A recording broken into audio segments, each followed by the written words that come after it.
The European Union's future was once placed under the microscope by a Spanish MEP, who warned that at least 3 more countries may not be far behind the UK in ditching the bloc.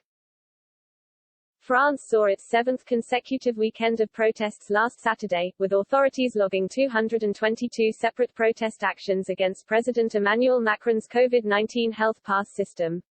Under the system, which has been progressively introduced since mid-July, proof of vaccination or a negative test must be provided for those who wish to enter a restaurant, theatre, cinema, large shopping centre or travel on a long-distance train.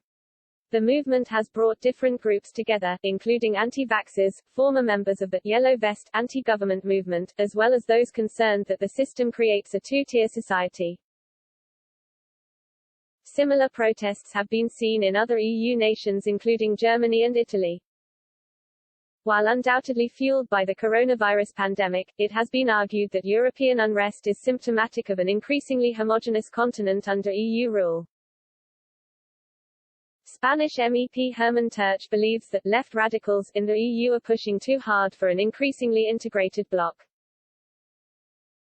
This push, however, is moving countries in the other direction, away from EU powerhouses France and Germany, and more towards an anti-bloc attitude. Last year, EU countries agreed to something that the bloc's predecessor, the European Economic Community, promised it never would: shared debt. So for the first time in EU history, all 27 countries share debt as a single outfit. Critics have argued the southern European countries hit hardest by the pandemic will be tied to their wealthier northern neighbors indefinitely. Although, advocates of the shared debt say it finally unites Europe in an increasingly disjointed world. Mr. Terch said earlier this year, the lefties in the EU are in a hurry because they know Europe is changing. If you see the attitude of the Dutch, Austrians and Finnish, they are slowly but surely adopting a position inside the European Union that is very similar to the position the UK had in the last 10 years before they quit.